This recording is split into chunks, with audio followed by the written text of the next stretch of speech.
Salam saudaraku, selamat pagi. Semoga kita semua dalam keadaan sehat dan penuh sukacita dalam Tuhan.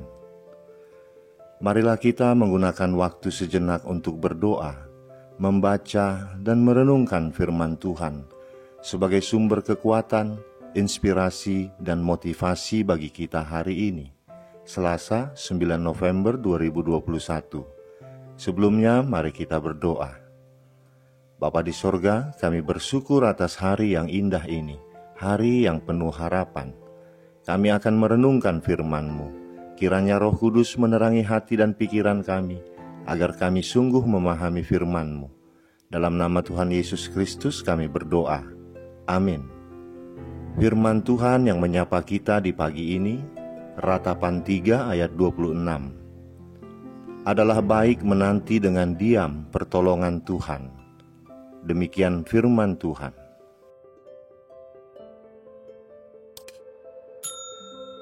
Saudaraku, di sebuah pasar berlantai 5 di sebuah kota, pernah terjadi suatu tragedi yang semestinya tidak perlu terjadi. Saat itu siang hari, dan pengunjung pasar itu sangat banyak. Tiba-tiba terdengar suara dentuman yang tidak begitu keras. Tidak lama kemudian, seseorang berteriak lantang, "Bom! Ada bom! Ada bom!" Secara spontan diiringi rasa panik, para pengunjung pasar itu berhamburan keluar, termasuk mereka yang sama sekali tidak mendengar suara dentuman itu. Dikarenakan panik, orang-orang yang berusaha keluar dari gedung pasar berlantai 5 itu berdesak-desakan menuruni setiap tangga yang ada di pasar itu. Dentuman berasal dari lantai 5 gedung itu akibat sebuah benda berat yang terjatuh. Tidak ada bom. Namun akibat kejadian itu, 5 orang tewas terinjak-injak saat orang-orang berdesak-desakan menuruni anak tangga. Mereka menjadi korban kepanikan yang seharusnya tidak perlu terjadi. Saudaraku, setiap orang pasti mengalami masalah atau pergumulan dalam hidupnya. Bahkan masalah yang datang bisa lebih dari satu, bahkan bertubi-tubi. Belum beres masalah yang satu, sudah datang lagi masalah-masalah yang baru. Dalam keadaan seperti itu, kita jadi bingung harus menyelesaikan yang mana lebih dulu. Bingung memulai dari mana, bingung bagaimana bisa keluar dari tumpukan masalah itu. Kita dicekam rasa panik menghadapi serangan masalah seperti ini.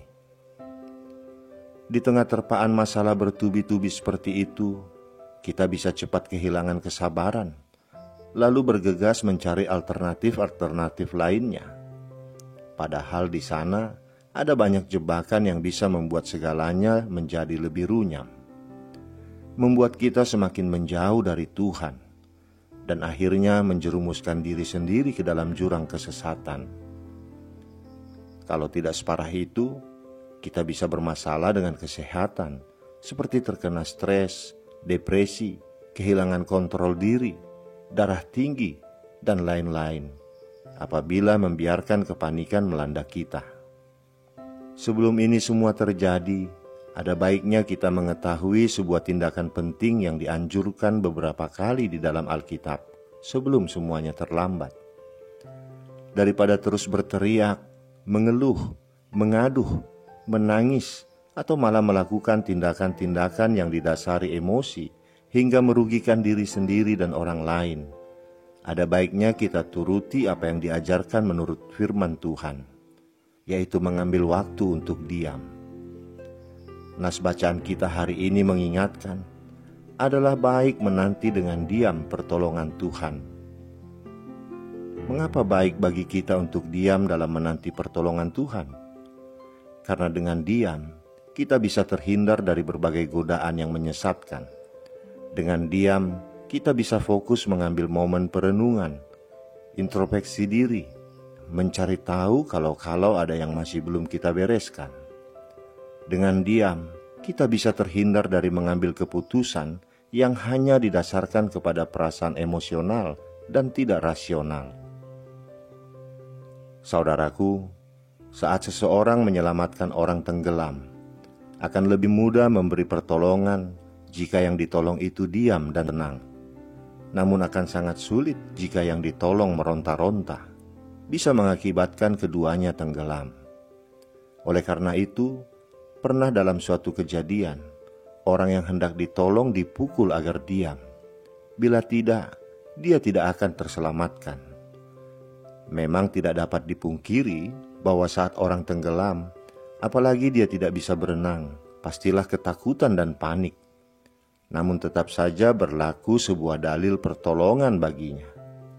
Dia harus menenangkan diri, atau penolongnya membuat dia tenang dan diam, apapun caranya, agar dia dapat tertolong. Begitulah mungkin kurang lebih prinsip hidup. Terasa kurang optimal pertolongan Tuhan jika kita gelisah terus-menerus, apalagi kita memberontak dan protes kepada Tuhan. Itulah sebabnya dikatakan, adalah baik menanti dengan diam pertolongan Tuhan. Diam bukan berarti pasif dan tidak berbuat apa-apa. Arti kata diam lebih kepada terciptanya situasi tenang dalam hati dan pikiran kita, bahwa kita percaya dan menerima sepenuhnya setiap tindakan dan keputusan Tuhan. Masalah mungkin tidak langsung selesai, pergumulan mungkin masih akan terus berlangsung. Tapi ada saatnya kita harus mengambil langkah tersebut sebelum kita mengambil langkah yang keliru. Di samping itu, adalah jauh lebih baik bagi kita untuk diam daripada terus mengisi hidup dengan keluhan dan sungut-sungut yang bukan saja merugikan kita sendiri, tapi juga akan menambah lebih banyak lagi masalah. Saudaraku, mari kita terus belajar menenangkan diri. Ingatlah bahwa segala apapun pasti ada akhirnya. Masalah kita akan berakhir dengan baik bila kita bersama Tuhan dan senantiasa berharap kepadanya. Sementara menantikan pertolongan Tuhan, jangan panik. Tetaplah pegang janji Tuhan. Luangkan waktu lebih banyak, bukan untuk terus berkeluh kesah dan menangis dalam doa-doa kita, tapi untuk diam menghampiri hadiratnya, memandang wajahnya, dan mendengarkan suaranya. Satu hal yang selalu harus kita ingat, bahwa ada bagian yang harus kita kerjakan, dan ada juga bagian Tuhan.